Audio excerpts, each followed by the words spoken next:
रस्ते में एक लड़का मिला तो खिज्र ने उसे मार डाला। मूसा ने कहा कि आपने एक बेगुनाह शख्स को नाहक बगैर किसास के मार डाला, ये तो आपने बुरी बात की।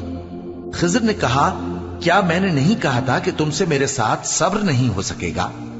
उन्होंने कहा कि अगर मैं इसके बाद फिर कोई बात पूछूं यानी एतराज करूं तो मुझे अपने साथ न रखिएगा कि आप मेरी तरफ से उज्र के कबूल करने में हद को पहुंच गए हैं। फिर दोनों चले, यहां तक कि गांव वालों के पास पहुंचे और उनसे खाना तलब किया।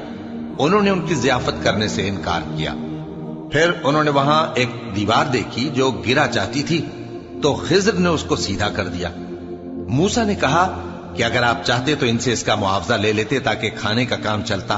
खिज्र ने कहा कि अब मुझ में और तुम में अलहदगी, मगर जिन बातों पर तुम सब्र न कर सके मैं उनका तुम्हें भेद बताए देता हूं कि वो जो कश्ती थी गरीब लोगों की थी जो दरिया में मेहनत करके यानी कश्तियां चलाकर गुजारा करते थे, और उनके सामने की तरफ एक बादशाह था जो हर अच्छी कश्ती को जबरदस्ती छीन लेता था।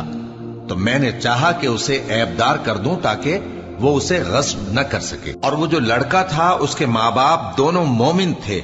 हमें अंदेशा हुआ कि वो बड़ा होकर बदकिरदार होगा तो कहीं उनको सरकशी और कुफ्र में ना फंसा दे, तो हमने चाहा कि उनका परवरदिगार उसकी जगह उनको और बच्चा अता फरमाए जो अखलाकी पाकीज़गी में बेहतर और मोहब्बत में ज्यादा करीब हो। और वो जो दीवार थी सो 2 यतीम लड़कों की थी जो शहर में रहते थे, और उसके नीचे उनका खजाना दफन था, और उनका बाप एक नेक आदमी था।